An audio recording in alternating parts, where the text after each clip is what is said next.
The delicate porcelain cup slips from my fingers as the stranger slides into the chair opposite me, the shattering sound drawing gasps from nearby tables at Caf Florian. "Forgive the intrusion, child," the silver-haired woman says, her emerald brooch catching the Venetian sunlight as she signals the waiter to clear the mess. "But that diamond pendant you're wearing belonged to my dearest friend Isabella. I'd recognize her favorite piece anywhere." My hand flies to my throat, to the delicate teardrop jewel my late mother always swore was paste. "You knew my mother?" The words come out barely above a whisper, my pulse thundering in my ears as the woman leans forward, her perfume, jasmine and something darker, like antique wood, washing over me. "Knew her. Darling, I held you in my arms the day you were born." She places a photograph on the marble table between us, my mother's radiant smile, this woman's arms slung casually around her shoulders, and between them, a dark-haired boy of about 12 whose intense gaze makes my stomach flip. "Your mother never told you about the Contessas, did she?" Her perfectly manicured finger taps the boy's face. "This is my son Leonardo, and you, my dear Alessia, are going to save his life." If slow burn romance with high stakes is your thing, hit subscribe. Now back to the story. My fingers tremble against the cool marble as I trace the edges of the photograph, the boy's dark eyes seeming to follow my every movement. "Save him from what?" The words catch in my throat as I watch the woman, the Contessa, slip a black envelope from her purse and slide it across the table. The wax seal glints crimson in the afternoon light, stamped with an elaborate crest I don't recognize. "From himself, mostly," she says with a sigh that carries the weight of decades. "And from certain business associates who have grown impatient." Her gaze flicks to the two men in dark suits who materialize beside our table, their presence making the hair on my arms stand up. "We should continue this conversation elsewhere, darling. The gala is in 3 days, and we have much to discuss." Before I can protest, I'm being ushered through the cafe's back entrance and into a waiting black sedan that smells of leather and gun oil. The Contessa settles beside me, her perfume now mingling with something sharper, more dangerous. "The rules are simple," she begins as the car glides away from the canal. "You will accompany Leonardo to the Palazzo dei Leoni tomorrow evening as his fiancée. You will wear this dress." She produces a garment bag I hadn't noticed before. "And you will not mention our arrangement to anyone, especially not my son." I clutch the envelope to my chest, feeling the heavy cardstock beneath my fingers. "Why me? I'm just a florist. I arrange peonies and tulips for tourists, not whatever this is." The Contessa's laughter is like shattering crystal. "My dear, you're Isabella's daughter. That makes you anything but just anything." She reaches over and tucks a stray curl behind my ear, her touch surprisingly gentle. "And that pendant? It's not just a pretty trinket. It's a key, one that several very dangerous people would kill to possess." The car turns down a narrow alley, the buildings pressing in on either side as we approach a wrought iron gate that swings open silently. Through the tinted window, I catch glimpses of a courtyard filled with lemon trees and the soft glow of lanterns. Where are we? "My home," the Contessa says as the car comes to a stop. "And yours for the next 3 days. We have much to prepare before the gala." I'm led through a series of opulent rooms, each more extravagant than the last, until we reach a suite that overlooks the Grand Canal. The Contessa pauses at the door, her expression unreadable. "Rest now, Alessia. Tomorrow you meet Leonardo. And remember," she taps the envelope still clutched in my hands, "read the contents carefully. Your life may depend on it." The door clicks shut behind her, and I'm left standing in the center of a room that costs more than my entire flower shop. The envelope feels like it's burning my fingers as I break the wax seal and pull out a stack of documents. Photographs spill across the silk duvet, grainy surveillance shots of my shop, my apartment, my morning walk to the Rialto market. My breath catches as I flip through them, each one a violation of the quiet life I've built. Beneath the photos lies a single sheet of paper with a handwritten note. "The man who killed your mother will be at the gala. Play your part and you'll have your revenge. Fail and you'll join her." The signature is an elaborate L, the ink dark and final. A soft knock at the door makes me jump, and I hastily shove the papers under a pillow as a young woman enters with a tray of food. She sets it down without meeting my eyes, her movements precise and silent. When she's gone, I notice the small card tucked beneath the water glass. "Midnight, the garden, come alone, L." The hours crawl by as I pace the room, my mind racing with questions and half-formed plans. When the clock finally strikes 12, I slip out into the hallway, the cold marble biting through my thin slippers. The house is silent as I make my way down the grand staircase, my heart pounding against my ribs. The garden is bathed in moonlight, the scent of night-blooming jasmine heavy in the air. I'm about to step onto the path when a hand closes over my mouth from behind, pulling me into the shadows. "Don't scream," a deep voice murmurs against my ear, the warmth of his breath sending shivers down my spine. "And don't turn around." I freeze, every muscle tensed as his grip loosens slightly. "The pendant," he says, his voice rough with an emotion I can't place. "Where did you get it?" Before I can answer, the sound of approaching footsteps echoes through the garden, and his arm tightens around my waist. "Quiet," he whispers, pulling me deeper into the darkness. "They're not supposed to be here." Through the leaves, I see two figures moving between the lemon trees, their voices low and urgent. "He's not in his room," one says, the moonlight glinting off the gun at his hip. "The boss wants him found before morning." The man behind me goes very still, his heartbeat a steady rhythm against my back. "When I let go," he murmurs, his lips brushing my ear, "run straight to the fountain and don't look back. Do you understand?" I nod, my throat too tight to speak.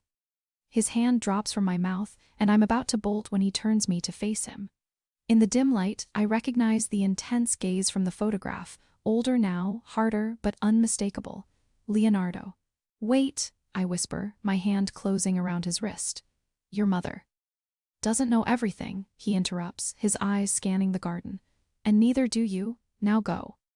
He shoves me toward the fountain, and I run, my heart pounding as shouts erupt behind me. The sound of a scuffle reaches my ears, followed by a sharp cry that's cut off abruptly.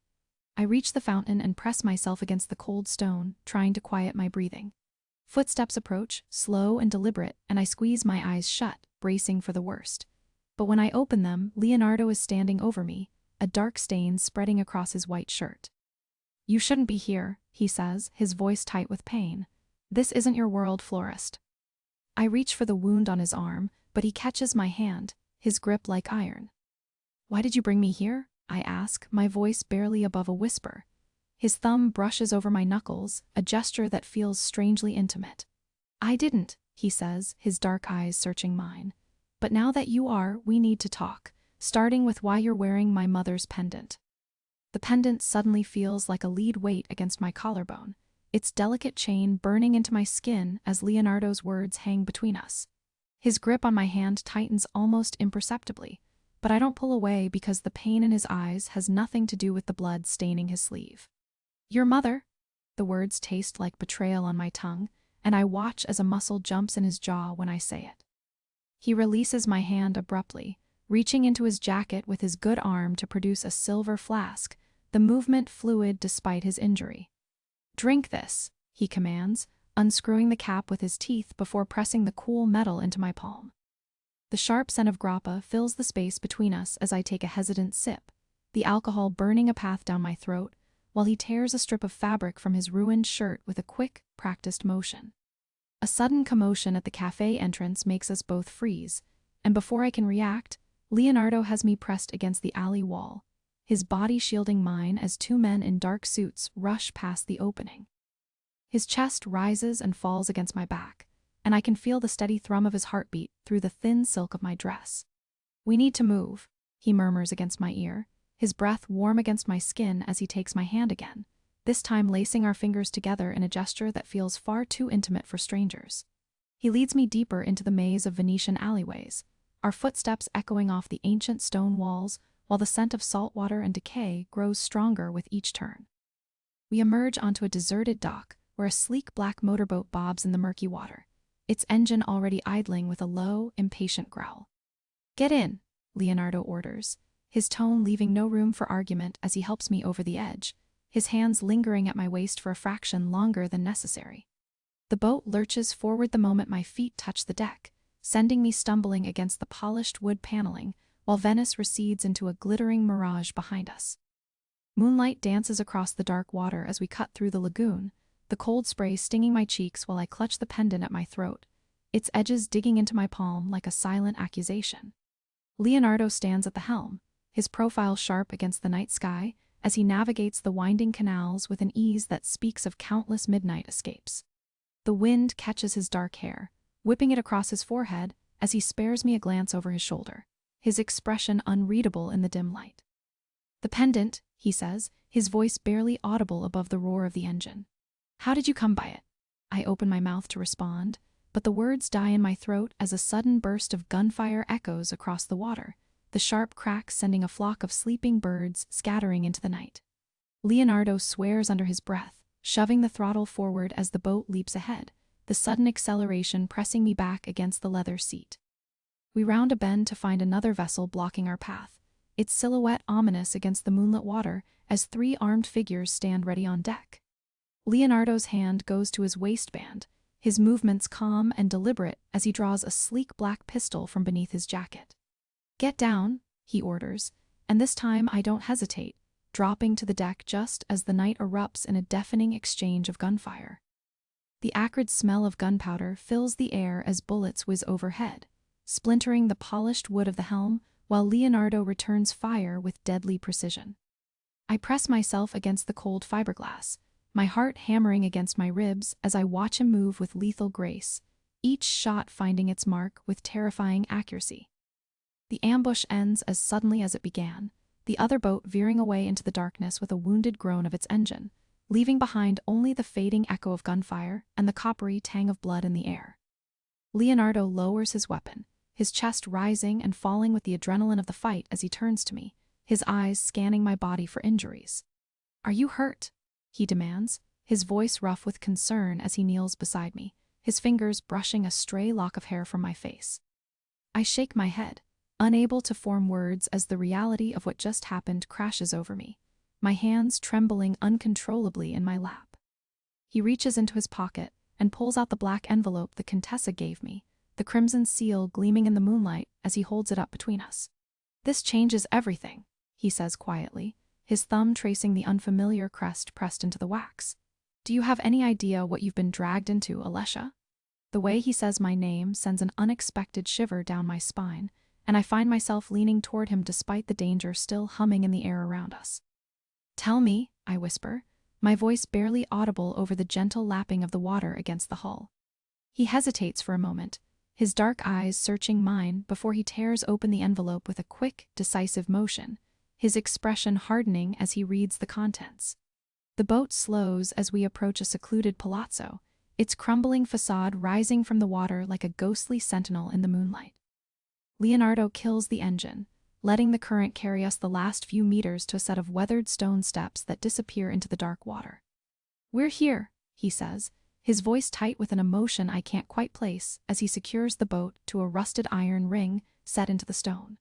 He helps me onto the slippery steps, his hand warm and steady around mine as we climb toward a heavy wooden door studded with iron nails. The air grows thick with the scent of damp stone and ancient secrets as he produces an ornate key from his pocket, the metal gleaming dully in the pale light.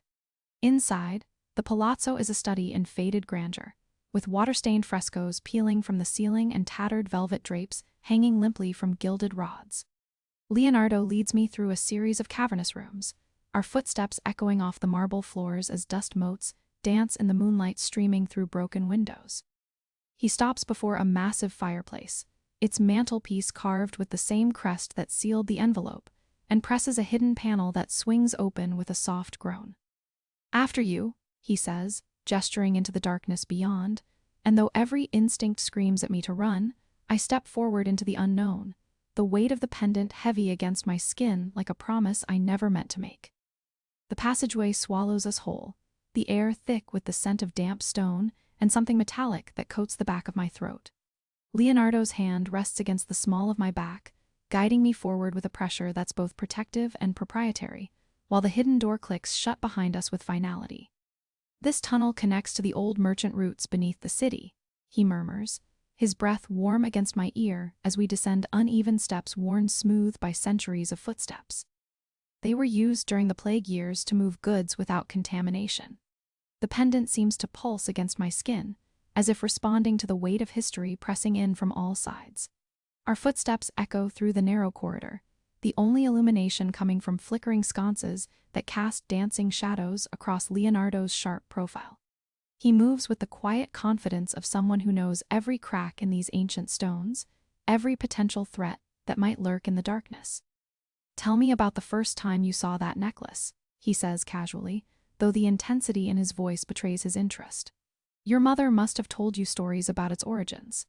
His fingers trace the edge of my shoulder blade through the thin fabric of my dress, a touch that's both intimate and calculated. I hesitate, my mind racing as I remember my mother's warning never to discuss the pendant with anyone. "She said it was a family heirloom," I reply carefully, my voice barely above a whisper as we pass beneath a low archway carved with the same crest from the envelope. "But she never mentioned it being valuable. I always thought it was costume jewelry." The lie tastes bitter on my tongue, and I know Leonardo senses it by the way his hand tightens almost imperceptibly against my back.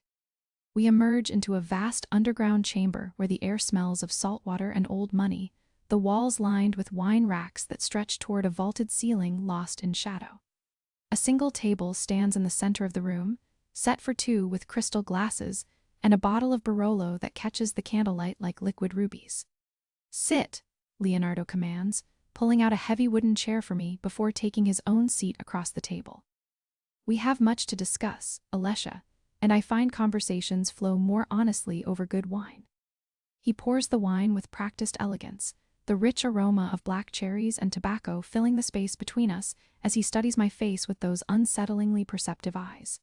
"The Contessa wasn't entirely honest with you," he begins, swirling the wine in his glass before taking a deliberate sip. "She told you the pendant belonged to her friend Isabella, but she failed to mention that Isabella was her sister, or that the necklace was stolen from their family vault the night Isabella disappeared."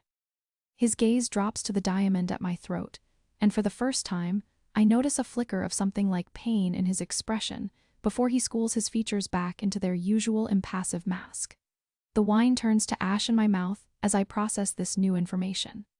"My mother had this pendant for as long as I can remember," I say, my fingers instinctively closing around the cool metal. "She would never have stolen it." But even as I speak the words, doubt creeps in, fueled by the memory of my mother's nervous habit of touching the necklace whenever she thought no one was watching, as if reassuring herself it was still there. Leonardo leans forward, his elbows resting on the table as he fixes me with that penetrating stare. "Your mother was Isabella's personal maid," he says quietly, each word measured and precise. "She disappeared the same night Isabella did, 25 years ago next month." He reaches into his jacket pocket and slides a photograph across the table toward me. "This was taken 2 days before they vanished." My breath catches in my throat as I study the faded photograph. A young woman who looks remarkably like me stands beside a dark-haired man with Leonardo's intense eyes, both of them laughing as they lean against the railing of a gondola. The woman wears the pendant that now rests against my collarbone, her hand resting protectively over her slightly rounded stomach. "That's impossible," I whisper, my fingers trembling as they hover over the image. "My mother would have told me if..." "If what?" Leonardo prompts, his voice dangerously soft. "If she'd been pregnant with Isabella's child? If she'd fled Venice in the middle of the night with a stolen heirloom and a secret that could get her killed?" He drains his glass in one smooth motion, his eyes never leaving my face. "The Contessa didn't approach you out of nostalgia for her sister's memory, Alessia. She believes you're the key to finding the missing pieces of a puzzle that's been unsolved for a quarter of a century." The walls seem to close in around me as the implications of his words sink in. All my life, I'd believed my mother was an orphan with no family, no history beyond the small apartment we shared in Milan. Now, standing in this secret chamber beneath Venice, I'm confronted with the possibility that everything I know about myself is a carefully constructed lie. "And what do you believe?" I ask, my voice steadier than I feel as I meet Leonardo's gaze across the flickering candlelight. Before he can answer, a sharp crack echoes through the chamber, followed by the sound of splintering wood from somewhere above us. Leonardo is on his feet in an instant, his hand closing around my wrist as he blows out the candles with a single, forceful breath. "We need to move," he whispers, pulling me toward a narrow passageway I hadn't noticed before. "They've found us." The darkness is absolute as we hurry through the winding tunnel, The only sounds are ragged breathing and the distant echo of footsteps behind us. Leonardo's grip on my hand is firm but not painful, his movements sure and confident even in the pitch black. "Who are they?" I gasp as we round a sharp corner, my free hand trailing along the damp stone wall for balance. "Men who would kill for what you're wearing around your neck," he replies grimly, pulling me to a sudden stop before a rusted iron gate. He produces a key from his pocket and works the ancient lock with practiced efficiency, the mechanism groaning in protest before finally giving way. "This leads to the canals. When we get outside, don't stop running until you reach the Rialto Bridge. There's a bookstore called Il Libro Perduto on the far side. Ask for Marco and tell him Leonardo sent you." I catch his arm as he starts to push the gate open. "What about you?" His smile is a quick flash of white in the darkness. "I'll be right behind you." But something in his voice tells me he's lying, and my stomach clenches with sudden fear. Before I can protest, he's pulling me through the gate and into the cool night air, the sudden brightness of the moon making me blink. We're in a narrow alley that stinks of fish and stagnant water, the distant sound of lapping waves echoing off the ancient buildings. "Go!" Leonardo gives me a gentle push toward the mouth of the alley, his eyes scanning the shadows behind us. "Now, Alessia." I take 2 steps before the first shot rings out, the sound impossibly loud in the confined space. Leonardo shoves me behind a stack of wooden crates as more gunfire erupts, the bullets pinging off the stone walls around us. In the erratic flashes of moonlight, I catch glimpses of dark figures moving at both ends of the alley, their silhouettes distorted by the swirling fog that's begun to rise from the canal. Leonardo presses a small, cold object into my hand. "Take this," he says, closing my fingers around the grip of a compact pistol. "It's loaded, safety's off. Point and shoot if anyone gets too close." His eyes meet mine, and for a moment I see something raw and unguarded in his expression. "Whatever happens, don't let them take the pendant. And don't trust anyone who claims to be a friend." Before I can respond, he's moving, rolling out from behind our makeshift barricade with his own weapon drawn. The night explodes with muzzle flashes and the sharp report of gunfire, the acrid smell of gunpowder mixing with the damp air. I press myself against the rough wood of the crates, my heart hammering against my ribs as I clutch the unfamiliar weight of the gun in my trembling hands. A hand closes around my ankle, and I barely suppress a scream as I look down to see Leonardo dragging himself toward me, a dark stain spreading across his shoulder. "The boat," he gasps, his face pale in the moonlight. "At the end of the alley. The key is in my pocket." His eyes flutter closed for a moment before he forces them open again, his grip on my leg tightening. "You have to go, Alessia, before it's too late."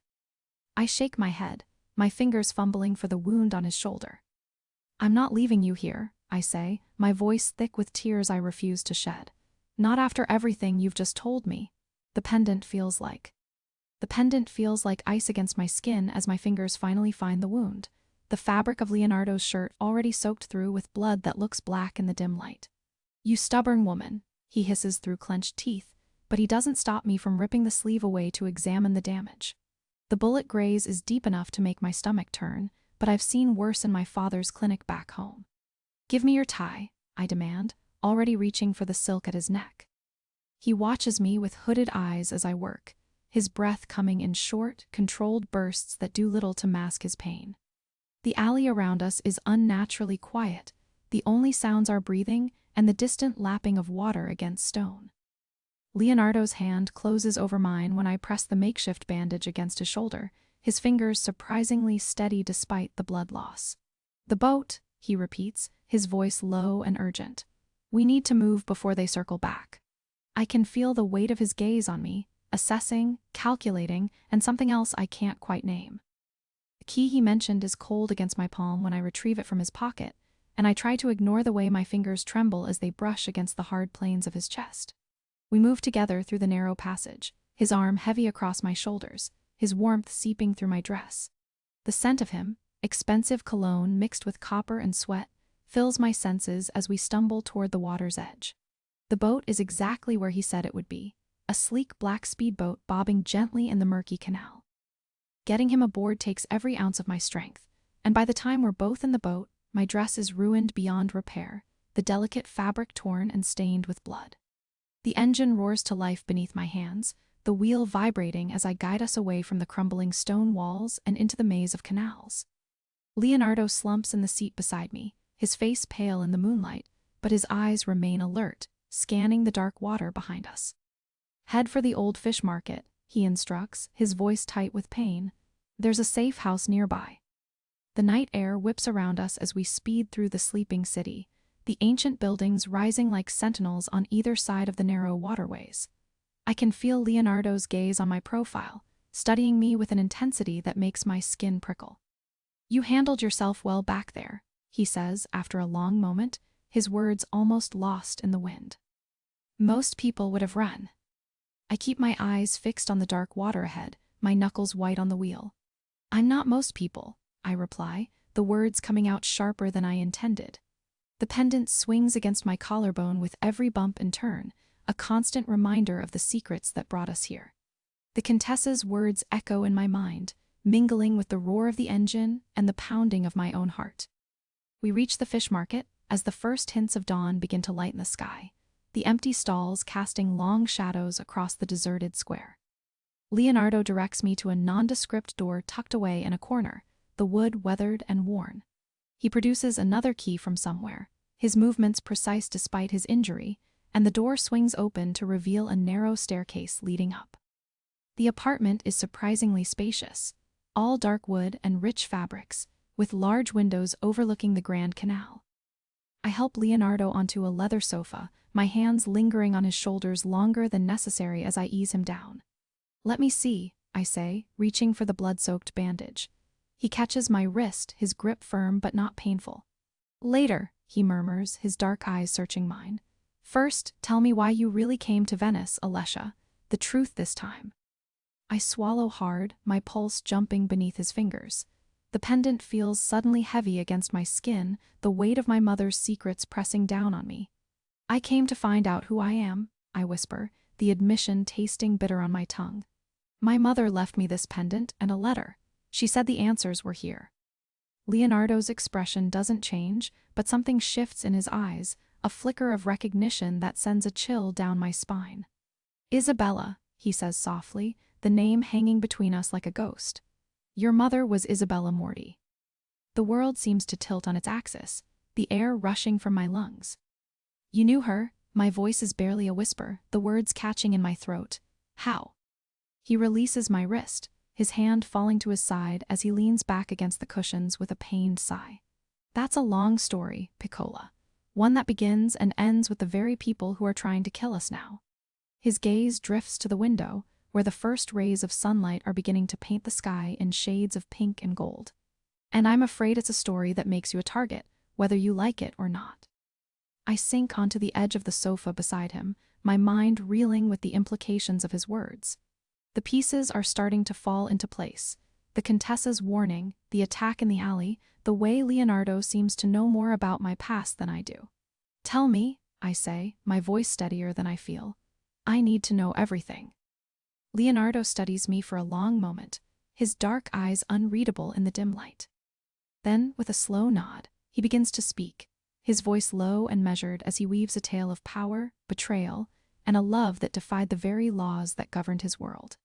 And as the sun rises over Venice, casting its golden light across the ancient city, I realize that nothing will ever be the same again.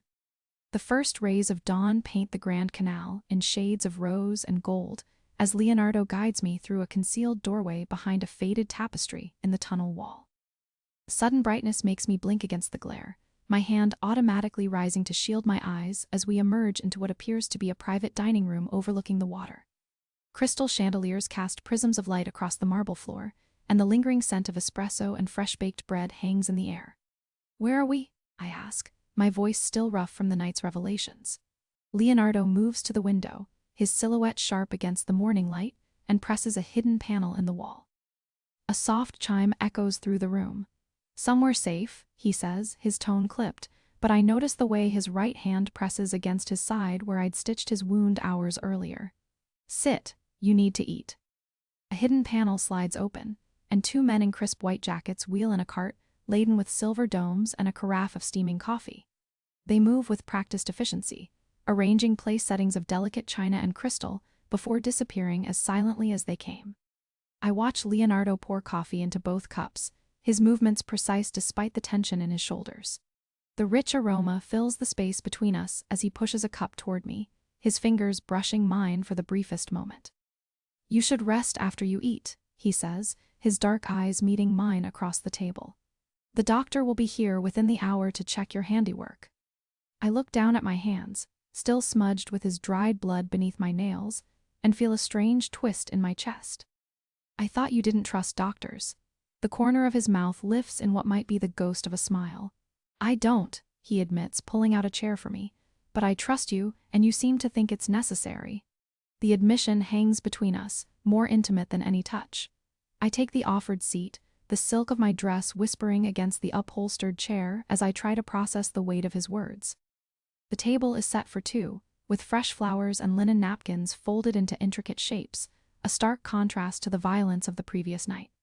Leonardo takes the seat opposite me, his movements still slightly stiff from his injury, and removes the silver dome from his plate. The scent of eggs Benedict and roasted tomatoes fills the air, making my stomach growl despite the turmoil inside me. He notices, of course, and pushes a basket of warm pastries toward me. "Eat," he commands, but there's a softness in his voice that wasn't there before. "You'll need your strength for what comes next." I pick up my fork, watching as he does the same, marveling at the domesticity of the moment. Here we are, sharing breakfast like any normal couple, while outside these walls, people want us dead. The food is exquisite, each bite a perfect balance of flavors, but I can barely taste it. My mind races with everything he's told me, with the revelation that my mother was once part of this world she tried so desperately to protect me from. I set my fork down, the clink of silver against china unnaturally loud in the quiet room. "Tell me about her," I say, meeting his gaze across the table. "About Isabella, you knew her, didn't you?" Leonardo stills, his coffee cup halfway to his lips, and for a moment I think he won't answer. Then he sets the cup down carefully, his expression unreadable. "She was remarkable," he says finally, his voice low. "Brave, stubborn, fiercely protective of those she loved." A muscle ticks in his jaw as he looks out at the canal, where gondolas are just beginning their morning routes.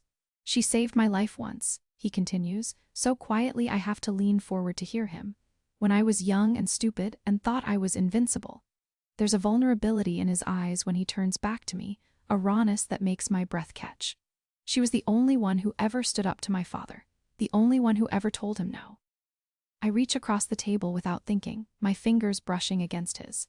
His skin is warm, and I can feel the faint ridge of an old scar across his knuckles. "What happened to her?" I whisper, though I'm not sure I want to know the answer. The door opens before he can respond, and a man in a dark suit enters, carrying a medical bag. Leonardo's expression shudders immediately, the vulnerability vanishing behind his usual mask of control. "Daughter," he says, rising to his feet with only the slightest wince. "You're early." The doctor bows slightly, his eyes darting between us with open curiosity. "I came as soon as I received your message, senor." He sets his bag on a side table and turns to me. "And you must be the young lady who performed the field dressing.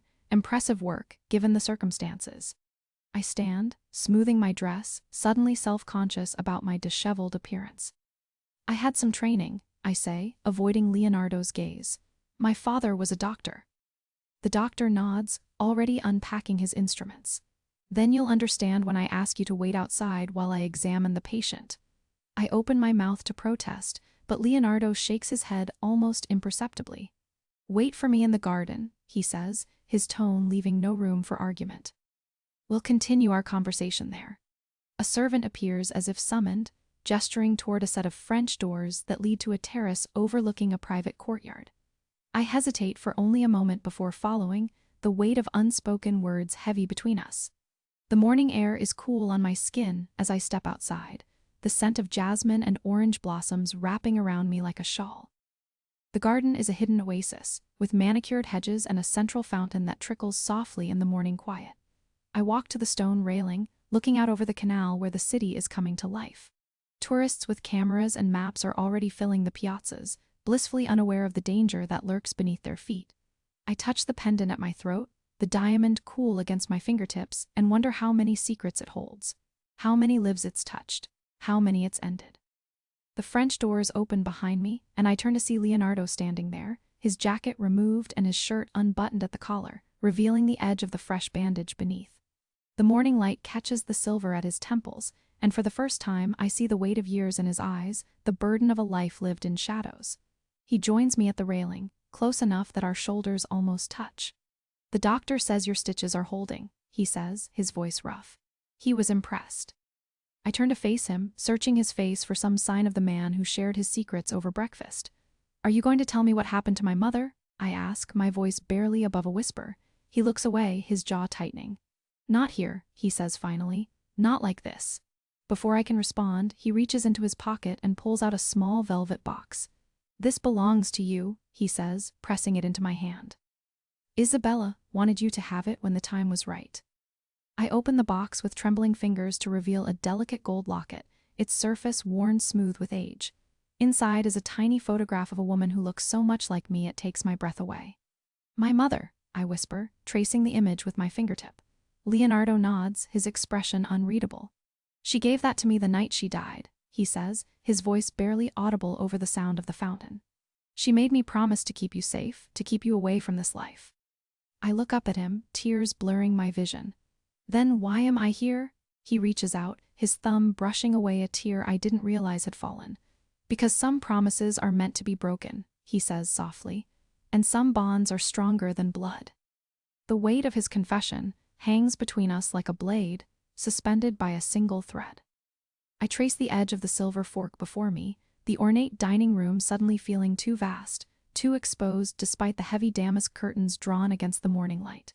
"She gave you that pendant," I repeat, my voice steadier than I feel, "and told you to keep me away.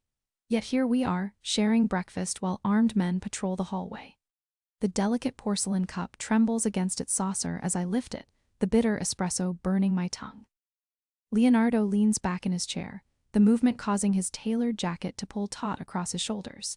Sunlight catches the silver at his temples, making him look both older and more vulnerable than the ruthless man I first met. "Your mother understood the cost of this life better than anyone," he says, his gaze fixed on the canal below.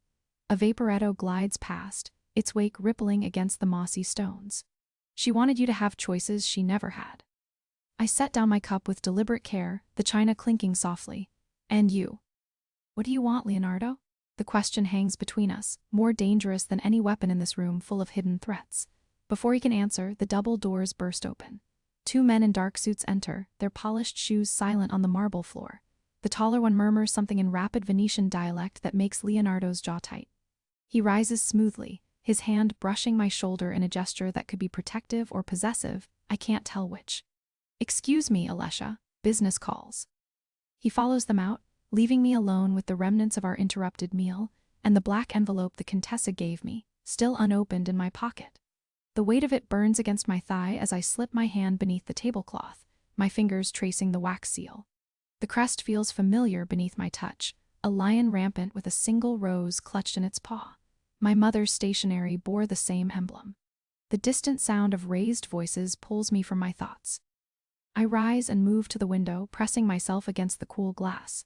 Below, Leonardo stands on the private dock, his posture rigid as he argues with a silver-haired man in an impeccably cut suit. Even from this distance, I recognize the cold precision of the man's movements, the way he adjusts his cufflinks, the tilt of his head as he listens. This isn't a business discussion, it's a confrontation. A hand touches my elbow, making me jump. "Signorina," whispers a maid, her eyes downcast. She slides a folded note into my palm. "The gentleman said to give you this if he was detained." Her fingers are trembling. I wait until she's gone before unfolding the thick parchment. Leonardo's bold script slashes across the page. "Don't trust anyone. The safe room is behind the Titian. Code is your mother's birthday." The sound of glass shattering downstairs sends me moving before I've fully processed the words.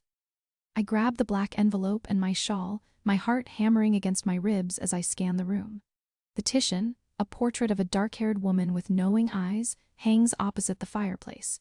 As I approach, I notice the frame isn't quite flush with the wall. The shouting grows louder, closer. I hear Leonardo's voice cut through the chaos, sharp as broken glass. "You don't understand what you're doing, Marco." My fingers find the hidden latch just as the door crashes open behind me. I don't turn around, my entire focus on the keypad glowing faintly in the shadows. My mother's birthday, June 12, 1985. 120,685. The panel slides open with a soft hiss. A hand closes around my arm, yanking me backward. Not so fast, little bird. The voice is smooth, cultured, and utterly unfamiliar. The Don wants a word. I twist in his grip, my free hand finding the heavy silver candlestick on the side table. The man's eyes widen a fraction of a second before I bring it down on his wrist. He howls in pain, his grip loosening just enough for me to wrench away. "Leonardo," I scream, but my voice is lost in the chaos erupting around me. More men pour into the room, their weapons drawn. I don't wait to see who they're aiming at. I dive through the opening in the wall, slamming my palm against the emergency button. The panel slides shut with a definitive thud, cutting off the sounds of violence. Darkness envelops me, broken only by the soft blue glow of emergency lighting. The air smells of dust and old money. I press my ear to the cold metal door, but all I hear is the frantic pounding of my own heart. Then, faint but unmistakable, comes the sound of gunfire. My hands shake as I fumble for the envelope in my pocket. The wax seal cracks beneath my fingers, the sound unnaturally loud in the confined space. Inside, I find a single photograph and a yellowed piece of paper covered in my mother's elegant handwriting. The photo shows a younger Leonardo, his arm around my mother's shoulders, both of them laughing on the steps of La Fenice. But it's the date scrawled on the back that stops my breath. June 12, 1985, my supposed birthday. The handwritten note flutters to the floor as the truth crashes over me. I press a hand to my mouth, my legs giving way as I sink to the cold concrete. Outside, the gunfire has stopped. A single set of footsteps approaches the hidden door. Alessia. Leonardo's voice is rough with concern. "Open the door, Piccola, it's safe now." But nothing is safe. Not anymore. Not now that I know the secret my mother died to protect. The reason Leonardo has watched over me all these years. The reason he broke his promise to her. I was never just another charge to protect. I was the heir. The footsteps halt outside the hidden door, and I press my back against the cold concrete wall, my fingers curling around the pendant that suddenly feels like a brand against my skin. The lock clicks open with a metallic groan, and Leonardo fills the doorway, his silhouette backlit by the dim emergency lighting in the tunnel beyond. Blood trickles from a fresh cut above his eyebrow, painting a crimson path down his temple, and his knuckles are raw and split. "They're gone," he rasps, his chest heaving as he scans the cramped space where I've taken shelter. "For now." He reaches for me, but I flinch away, my shoulder colliding with the rough wall. The movement sends a sharp pain through my injured side, and I bite back a whimper. "You knew," I accuse, my voice trembling with a dangerous mixture of fear and fury. "All this time, you knew who I was, what I was to them." Leonardo's jaw tightens, his dark eyes flashing with something unreadable as he steps into the room, forcing me to either move back or stand my ground. I choose the latter, lifting my chin despite the way my knees threaten to buckle beneath me. "We need to move," he says, his voice low and urgent. "They'll be back with reinforcements." "I'm not going anywhere with you," I snap, even as the distant wail of sirens echoes through the tunnels, growing louder with each passing second. "Not until you tell me the truth." The sound of approaching footsteps makes us both freeze, and without warning, Leonardo grabs my wrist, his grip like iron as he pulls me toward the door. "Later," he growls, his breath warm against my ear. "Right now, we need to survive." We burst out of the hidden room and into the main tunnel, the air thick with the acrid scent of smoke and something metallic that makes my stomach churn. Leonardo keeps a firm hold on my hand as we run, his longer strides forcing me to push myself to keep up. The pain in my side intensifies with each step, a sharp, stabbing sensation that steals my breath and makes my vision blur at the edges. We round a corner, and suddenly we're not alone. 3 men block our path, their faces obscured by black ski masks, their guns raised and aimed directly at us. Leonardo shoves me behind him, his body a solid wall between me and the threat, and I feel the tension radiating off him in waves. "Stay behind me," he orders, his voice dangerously calm. The man in the center takes a step forward, his finger tightening on the trigger. "Hand her over, Morty," he says, his voice muffled by the mask. "This doesn't have to end badly." Leonardo's response is a cold, humorless laugh. "It already has," he says, and then everything happens at once. A shot rings out and I scream as Leonardo staggers back, his hand flying to his shoulder. Blood seeps through his fingers, dark and viscous, but he doesn't go down. Instead, he reaches into his jacket with his free hand and pulls out a sleek black pistol, firing 3 quick shots in rapid succession. The men drop like stones, their bodies hitting the concrete with sickening thuds. The silence that follows is deafening, broken only by the sound of our ragged breathing and the distant wail of sirens. Leonardo sways on his feet, his face pale and drawn, and I rush forward to steady him, my own pain forgotten in the face of his injury. "You're hit," I say, my voice shaking as I press my hand against the wound, trying to stem the flow of blood. He winces but doesn't pull away, his dark eyes searching mine. "It's nothing," he mutters, but the way his breath hitches tells a different story. "We need to keep moving." I shake my head, my fingers already working to assess the damage. The bullet went straight through, thank God, but he's lost a lot of blood. "You'll bleed out if we don't stop this," I say, tearing a strip of fabric from the hem of my dress and pressing it against the wound. "We need to find somewhere safe." Leonardo's hand covers mine, his skin cold and clammy. "I know a place," he says, his voice barely above a whisper. "But we need to hurry." We move through the tunnels like ghosts, our footsteps echoing in the oppressive silence. Every shadow feels like a threat, every sound a potential enemy lying in wait. Leonardo leans heavily on me, his breath coming in short, pained gasps, and I can feel the warmth of his blood soaking through the makeshift bandage. After what feels like an eternity, we emerge into a narrow alleyway, the early morning light casting long shadows across the damp cobblestones. The air is thick with the scent of salt water and decay, and the distant sound of boat engines hums in the background. Leonardo gestures toward a nondescript door set into the side of a crumbling brick building. "There," he says, his voice strained. "3rd floor." The stairs are a nightmare, each step sending a fresh wave of agony through my own injured side. But I bite my lip and push through, focusing on keeping Leonardo upright. By the time we reach the 3rd floor, we're both drenched in sweat and breathing heavily. Leonardo fumbles with a set of keys, his hands trembling, and I take them from him, unlocking the door and pushing it open. The apartment is small but clean, sparsely furnished with a threadbare couch, a small kitchenette, and a door that presumably leads to a bedroom. I help Leonardo over to the couch, easing him down gently before moving to the window to draw the curtains closed, plunging the room into semi-darkness. "First aid kit?" I ask, turning back to him, and he nods toward the bathroom. I find it under the sink, well-stocked and professional grade, and I carry it back to the living room, setting it on the coffee table with a soft thud. Leonardo watches me with hooded eyes as I clean and dress his wound, his jaw clenched against the pain. The silence between us is heavy, charged with all the things left unsaid, but for now, the only thing that matters is stopping the bleeding. My fingers work quickly, efficiently, the years of medical training kicking in despite the tremor in my hands. When I'm finished, I sit back on my heels, wiping my bloody hands on a clean cloth. "You need a hospital," I say, my voice barely above a whisper. "This needs stitches, and you've lost too much blood." He shakes his head, his dark eyes meeting mine. "No hospitals," he says firmly, "too dangerous."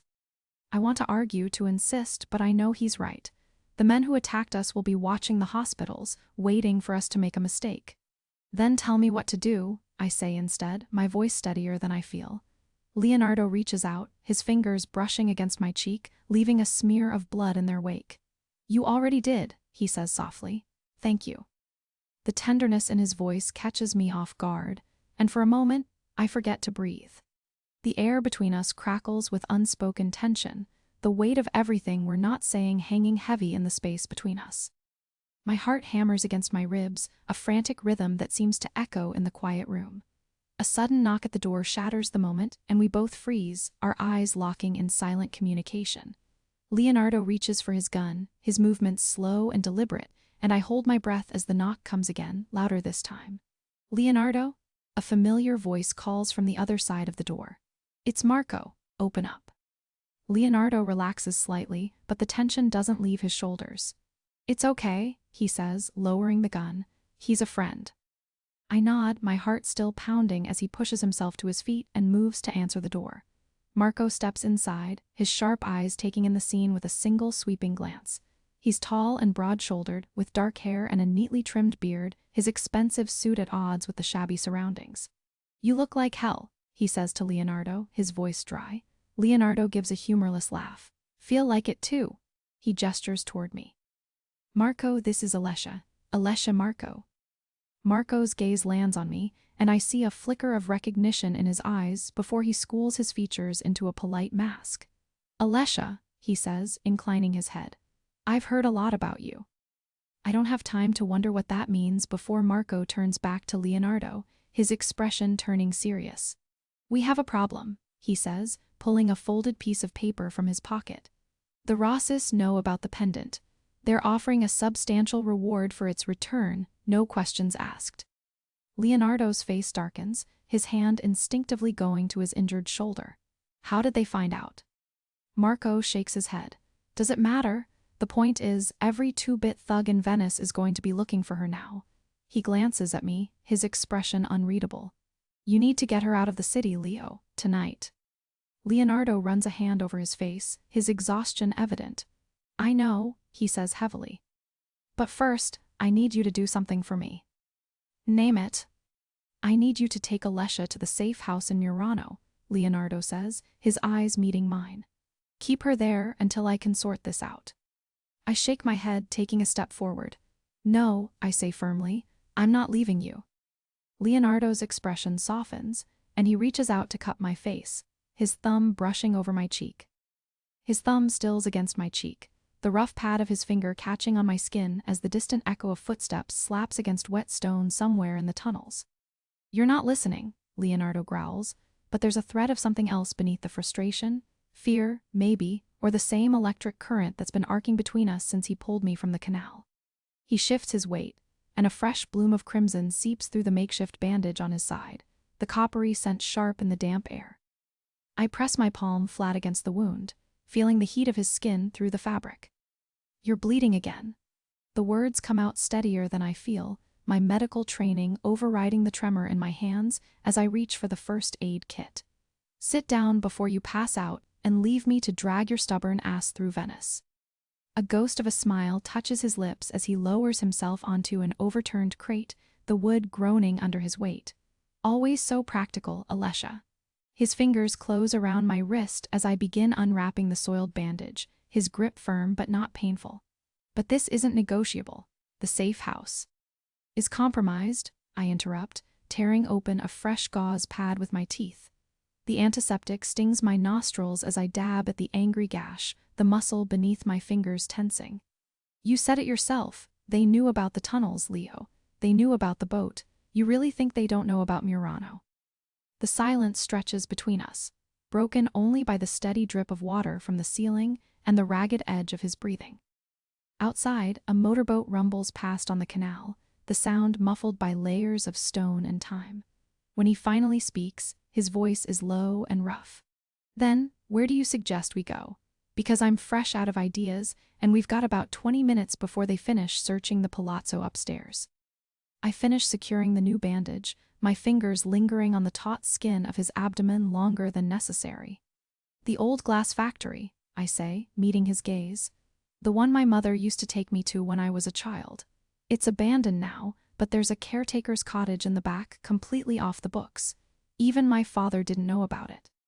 Leonardo's eyes narrow, the candlelight catching the gold flecks in their dark depths. Isabella never mentioned. Because she wasn't supposed to tell anyone, I cut in, packing the medical supplies with deliberate slowness. It belonged to her mother. A retreat, I suppose you'd call it. Somewhere she could go when the weight of being a Conti became too much. The admission hangs between us, heavy with unspoken questions. He knows as well as I do that in our world, secrets are currency, and this one, this small piece of my mother that no one else knew, feels like the most valuable thing I've ever offered. All right, he says at last, pushing himself to his feet with a barely suppressed wince. But we go now, and we don't stop for anything. Understood. I nod, slinging the bag over my shoulder as he pulls a sleek black handgun from the small of his back, checking the magazine with practiced efficiency. The metal gleams dully in the candlelight, a stark reminder of the danger snapping at our heels. We move through the tunnels in silence, Leonardo's hand firm on my elbow as he guides me through the labyrinth of crumbling brick and shadow. The air grows thicker here, heavy with the scent of damp earth and something else. Salt, maybe, or the faintest hint of decay. Somewhere above us, a door slams, and we both freeze, pressed together in the darkness. His breath is warm against my temple, his body a solid wall of heat at my back. "Left at the next junction," he murmurs, his lips brushing my ear. "There's a grate that leads to a service alley behind the fish market." I nod, my heart hammering against my ribs as we start moving again, our footsteps swallowed by the thick stone walls. The pendant feels heavy against my skin, a constant reminder of the secrets that brought us here. The lies, the betrayals, the impossible truth that my mother trusted this man with my safety, but not my father. The grate groans in protest as Leonardo forces it open, the sound like a gunshot in the confined space. Moonlight spills through the opening, painting silver streaks across his face as he turns to me, his expression unreadable. "Stay close," he says, offering me his hand. "And whatever happens, don't look back." I take his hand, the calluses on his palm rough against my skin, and step out into the cool Venetian night. The alley is narrow, the walls slick with moisture and the unmistakable tang of the sea. Somewhere in the distance, a church bell tolls the hour, the sound echoing through the empty streets like a warning. We're halfway to the water taxi stand when the first shot rings out, shattering the silence like glass. The bullet whizzes past my ear and embeds itself in the crumbling brick wall behind us, sending fragments of mortar raining down on my shoulders. Leonardo shoves me sideways into a narrow alcove, his body shielding mine as more shots echo through the alleyway. "Stay down," he growls, his breath hot against my temple while he pulls a sleek black pistol from his shoulder holster. The metallic click of the safety disengaging sends a shiver down my spine, but not from fear. There's something terrifyingly alluring about watching him transform from wounded protector to lethal predator in the span of a heartbeat. He returns fire with brutal efficiency. The guns report deafening in the confined space, and I hear a pained cry from the direction of our attackers. The scent of gunpowder mixes with the damp stone and salt air, creating a heady cocktail that makes my pulse race. Leonardo's free hand presses against the small of my back, guiding me deeper into the shadows as he continues firing, his movements fluid and precise despite the blood seeping through his makeshift bandage. "Now," he commands, and we're moving again, our footsteps silent against the wet cobblestones as we dart through a series of interconnected courtyards. The sound of pursuit fades slightly behind us, but I know better than to think we've lost them completely. Leonardo's grip on my hand tightens as we round a corner and come face to face with a wrought iron gate, its intricate scrollwork casting eerie shadows in the moonlight. He produces a set of lockpicks from his pocket with practiced ease, his fingers working quickly despite their slight tremor. I watch the muscles in his forearm flex beneath his rolled-up sleeve, the dark ink of his tattoos standing out starkly against his skin.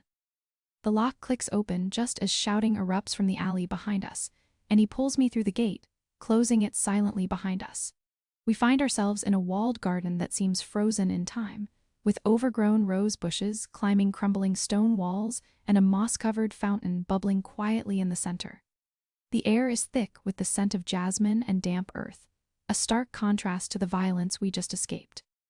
Leonardo presses me against the cold stone wall, his body flush against mine as he listens for pursuit, his breath coming in controlled bursts against my cheek. "They'll be searching the canals," he murmurs, his eyes scanning the garden's perimeter. "We need to get to higher ground."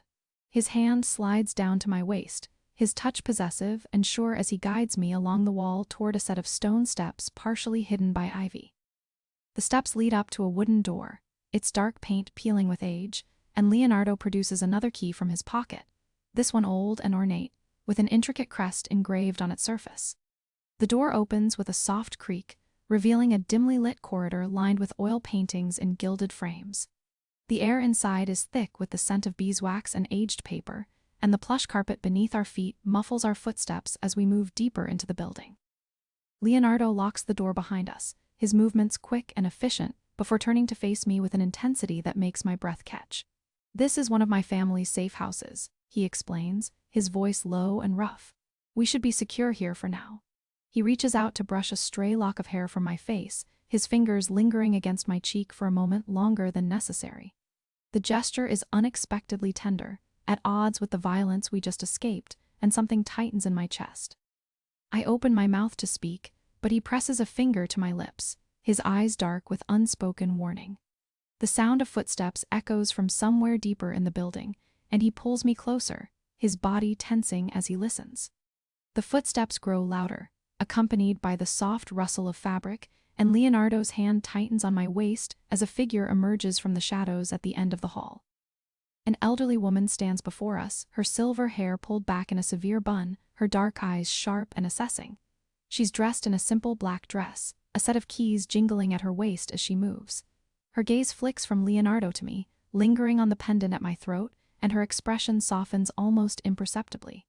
"Leonardo," she says, her voice like aged whiskey, smooth but with a bite. "I wondered when you'd finally bring her here." She turns her attention fully to me, her dark eyes seeming to see straight through to my soul. "You have your mother's eyes, child." The woman's words hang in the air between us, thick with unspoken history, and I feel Leonardo's body tense beside me as if preparing for an attack.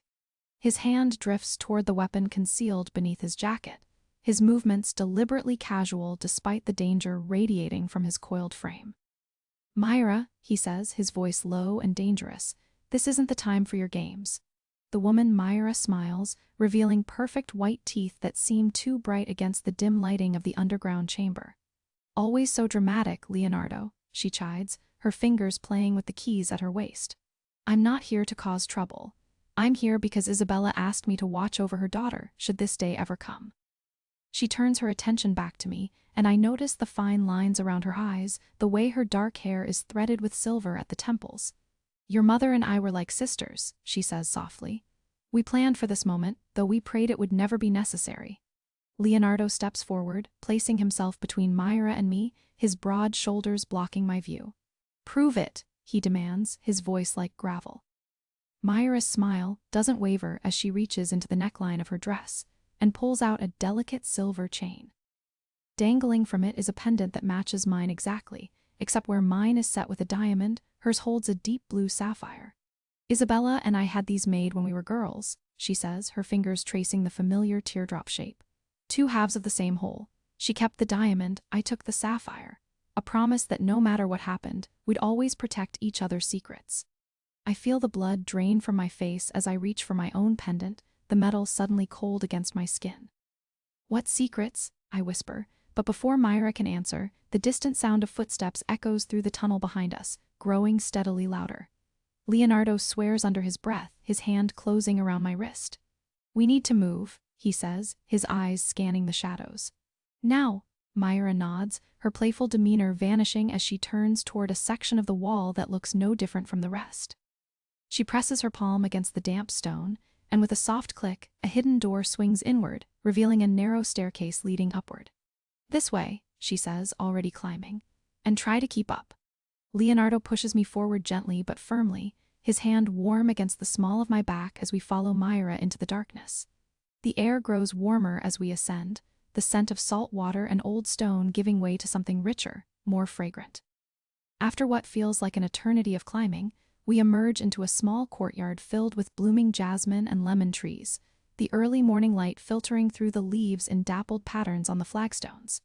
A black sedan idles near a wrought iron gate, its windows tinted dark. Myra opens the rear door and gestures for us to get in. "We don't have much time," she says, her eyes darting toward the street beyond the gate. "They'll be here any minute." Leonardo hesitates, his jaw clenched, but the sound of shouting from somewhere below spurs him into action. He guides me into the car, sliding in beside me, his body a solid wall of tension. Myra slips into the driver's seat, and the engine roars to life as she navigates the narrow Venetian streets with practiced ease. I press my face against the cool glass of the window, watching as the city blurs past in a wash of terracotta and gold. "Where are you taking us?" I ask, my voice barely audible over the hum of the engine.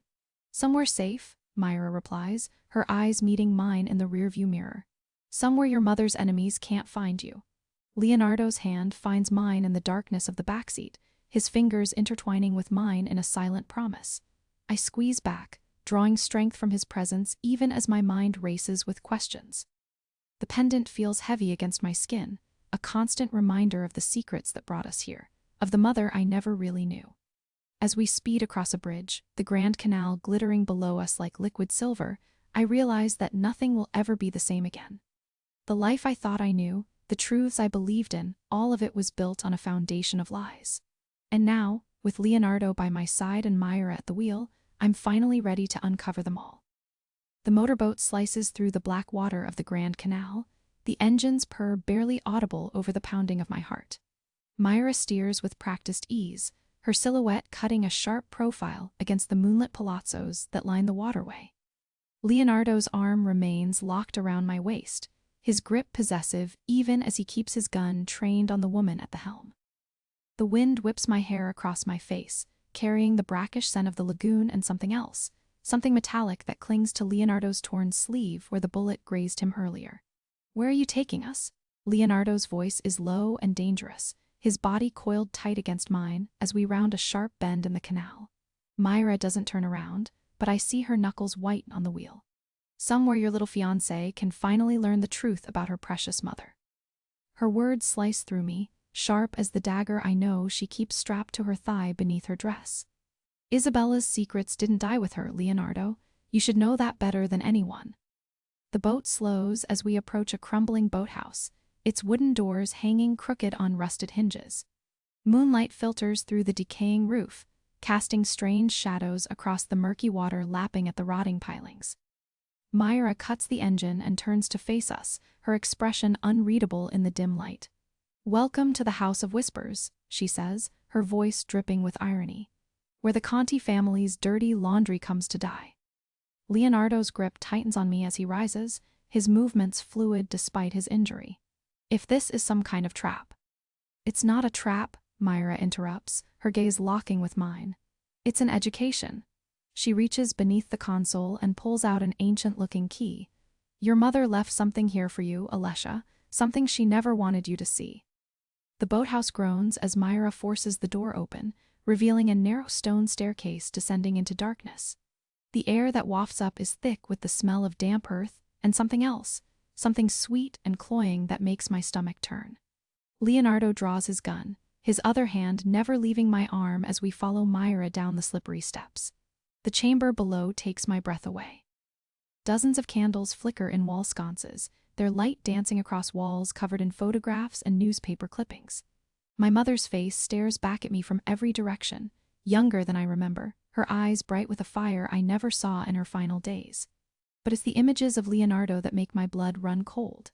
He's there in grainy surveillance photos, watching our house from a parked car, standing in the shadows at my school recitals, always just out of sight. What is this place? My voice sounds small and far away. Myra lights another candle, the flame reflecting in her dark eyes. "Your mother's insurance policy. She knew they'd come for her eventually. For both of you." She gestures to a large wooden chest in the corner, its surface carved with intricate patterns I recognize from my mother's jewelry box. "Open it." Leonardo steps forward, his jaw set in a hard line. "Alessia, don't." But I'm already moving, drawn to the chest like a moth to flame. The lid creaks open to reveal stacks of leather-bound journals, their pages yellowed with age. On top lies a single envelope with my name written in my mother's elegant script. My hands shake as I break the wax seal and unfold the letter inside. "My dearest Alessia, it begins, if you're reading this, then I am gone, and the danger has found you at last. There is so much I need to tell you, so many things I should have said." The sound of splintering wood from above cuts me off, followed by the unmistakable click of a gun being cocked. Leonardo shoves me behind him as three figures descend the stairs, their faces obscured by black masks. "Well, well," says the man in front, his voice muffled by the fabric covering his mouth. "Looks like we've found the Conti family reunion." He raises his weapon, the barrel gleaming in the candlelight. "Hand over the girl, Leonardo. This doesn't have